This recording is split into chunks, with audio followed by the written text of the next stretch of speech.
நேயர்களுக்கு அனைவருக்கும் வணக்கம். வெட்ரான்ஸ் உரிமை குரல் யூடியூப் சேனலை தொடர்ந்து ஆதரியுங்கள். உங்களுக்கு பிடிச்சிருந்தா பெல் பட்டன் அழுத்தி சப்ஸ்கிரைப் செய்து கொள்ளுங்கள். அப்பதான் நாங்க அனுப்புற ஒவ்வொரு வீடியோவும் உங்களுக்கு லிங்கா வந்து சேரும். இன்று நாம் பார்க்க இருப்பது நம் இந்திய தாய்நாட்டிற்காக இராணுவ வீரர்கள் நின்று பாதுகாப்பார்கள்.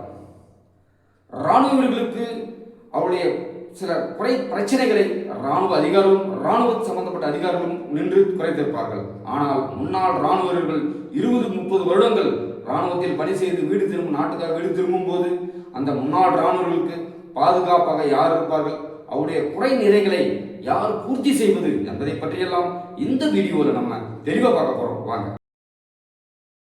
அச்சமில்லை அச்சமில்லை அச்சம் என்பதில்லையே, உச்சி மீது வானிடிந்து வீழுகின்ற போதிலும் துச்சமாக எண்ணி நம்மை தூறு செய்த போதிலும் அச்சமில்லை அச்சமில்லை அச்சம் என்பதில்லையே.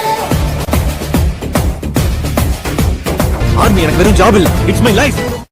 பொதுவாக இராணுவத்தில் பணி செய்யும் இராணுவ வீரர்கள் அவர்களுடைய காலத்தின் போது ஒரு 30 வருஷம் 40 வருஷம் சர்வீஸ் பண்ணிட்டு இருக்கிறாங்கன்னா அந்த பிட்வீன் காலகட்டத்தில் அந்த இராணுவர்களுக்கு எந்த ஒரு பிரச்சனை, எக்ஸாம்பிள் லீவ் பிரச்சனை இருக்கலாம், அவங்க வீட்டில் இதில் பிரச்சனை இருக்கலாம், லேண்ட் பிரச்சனை இருக்கலாம், எந்த பிரச்சனை இருந்தாலும் சம்பந்தப்பட்ட அவர்கள் கமாண்டிங் ஆஃபீஸர் என்னும் அவர் அதிகாரிகள், அந்த அதிகாரி அஃபிஷியலாக வந்து சிவிலுக்கு போலீஸ் ஸ்டேஷனுக்கோ இல்லை ரெவன்யூ டிபார்ட்மெண்ட்டோ லெட்டர் அனுப்புறதும் அந்த மாதிரி ஒரு ஏஓ ஆர்மி ஆர்டர் நம்ம இராணுவத்தில் இப்போதைக்கும் போயிட்டு தான் இருக்குது.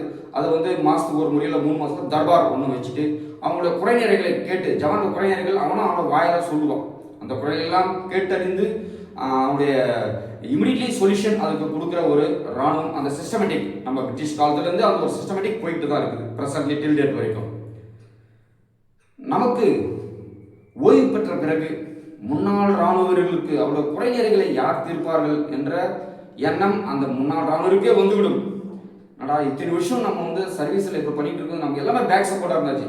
Commanding officer, company subedar, regiment CO அப்படின்னு ஒரு அந்த சேனல் த்ரூ சேனல் அப்படின்ற த்ரூ சேனலில் அவன் வந்து ஒரு பேக் சப்போர்ட் அவனுக்கு இருந்துச்சு. ஆனால் சிவிலில் வந்த பிறகு அவன் பென்ஷன் வந்துட்டு பிறகு அவன் பேக் சப்போர்ட்ன்றது கொஞ்சம் குறைஞ்சிரும், அவனுக்கு கம்பல்சரி குறைஞ்சிரும். அந்த இப்போ சப்போஸ் வீட்டில் ஏதோ ஒரு ப்ராப்ளம், லேண்டு தகராறோ இல்லை போலீஸ் பிரச்சனையோ ரெவென்யூ ப்ராப்ளமோ ஏதோ ஒரு ப்ராப்ளம் இருந்தால் அவன் எங்கே போவான்? ஒன்றே நமக்கு சோல்ஜர் போர்டு தெரிஞ்சதெல்லாம் சோல்ஜர் போர்டு, அந்த சோல்ஜர் போர்டில் நம்ம போயிட்டு முறையிடுவோம். அப்படி முறையிடும் போது அந்த சோல்ஜர் போர்டில் ஒரு பென்ஷன் டாக்குமெண்ட்ஸோ இல்லை வேறு ஏதாவது பிரச்சனைகள், இந்த ப்ரியாரிட்டி சர்டிஃபிகேட்டோ இந்த மாதிரி ஒரு சர்டிஃபிகேட்ஸ் டாக்குமெண்டேஷன் அதுக்கு வந்து நம்ம சோல்ஜர் போர்டு துணை நின்று செய்து கொடுக்குறார்கள். அதில் எந்த ஒரு மாற்று கருத்தும் கிடையாது. இப்போ வந்து ஒரு போலீஸ் கேஸு, லேண்டு ப்ராப்ளம், அக்கம் பக்கத்தில் உள்ள லேண்டு நமக்கு பிரச்சனை பண்ணுறாங்க, இந்த மாதிரி வந்து தேவையில்லாமல் நம்ம கூட நல்ல அபகரிப்பு செய்கிறாங்க அப்படின்னு அந்த மாதிரி சில பிரச்சனைகள் எல்லாம் நாம் எப்படி தீர்த்து கொள்வது அப்படின்னு எல்லா இராணுவர்களுக்கும் இந்த டவுட் இருக்குது. நம்ம தப்பு செய்யாமல் நம்ம மேலே கரெக்ட் எல்லாமே நம்ம செய்கிறது கரெக்டாக தான் இருக்குது, நம்ம வந்து நியாயப்படி தான் போகிறோம் அப்படின்ற ஒரு காலகட்டத்தில் நம்ம இருக்கும்போது 100% நம்ம ஃபைட் பண்ணலாம்.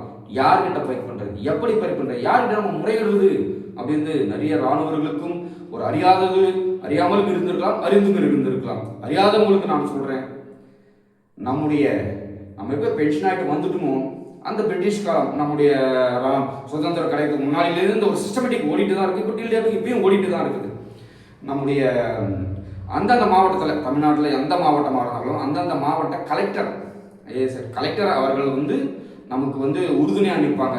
ஏன் அவர் ஏன் நமக்கு நிற்கணும் அப்படின்னு நான் வந்து நம்முடைய டிஎஸ்எஸ் சோல்ஜர் போர்டுடைய பிரசிடென்ட் அவங்க தான், அவங்க மாவட்டோட கலெக்டர் அவர்கள் தான்.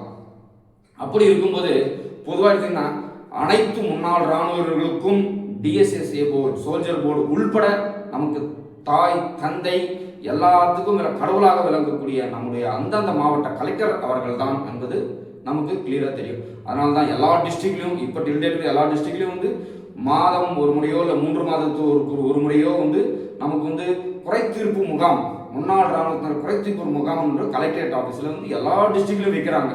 அது ஒரு வழக்கமாக தான் ஓடிக்கொண்டிருக்கிறது. ஸ்பெஷலி ஒரு எக்ஸாம்பிள், நம்முடைய வேலூர் மாவட்ட கலெக்டர் ஐஏஎஸ் அம்மையார் சுப்புலட்சுமி அம்மையார் அவர்கள் ஒரு சல்யூட் அடிக்கணும். ஏன்னா வேலூர் மாவட்டத்தை பொறுத்த வரைக்கும் நிறைய பிரச்சனை. வேலூர் மாவட்டத்தில் இப்போ லேட்டஸ்ட்டாக ஒரு 1 or 2 months கூட ஒரு குறைத்தீர்ப்பு முகாமுக்கு நாங்கள் போயிருந்தோம். அந்த குறைத்தீர்ப்பு முகாமில் வந்து ஒரு நிறைய சில ராணுவ வீரர்கள் குறைந்தாங்க சார், என்னோட பிரச்சனை லேண்ட் பிரச்சனை, இமிடியட்லி சம்மந்தப்பட்ட வருவாய் அலுவலர்களுக்கு ஃபோன் செய்துட்டு எனக்கு 24 ஹவர்ஸில் இதோட பிரச்சனை எனக்கு தீரணும் அப்படின்ட்டு எல்லாரும் கண்கூடா வந்து நம்ம பார்த்தோம் சார். இன்னைக்கு பார்த்துட்டு அவங்களுக்கு அந்த உடனுக்குடன் அந்த சொல்யூஷன், உடனுக்குடன் அந்த தீர்வு நமக்கு எட்டி கொடுக்குறாங்க பாருங்க ராணுவ வீரர்கள்னாவே. அது வந்து அந்த நம்ம வேலூர் மாவட்ட கலெக்டருக்கு ஒரு பெரிய ஒரு முன்னாள் ராணுவர்கள் தரப்பும் சரி, வெட்டரான்ஸ் உரிமை குரல் சார்பாகவும் சரி, நாங்கள் உங்களுக்கு பெரிய ஒரு கடமைப்பட்டிருக்கிறோம். உங்கள்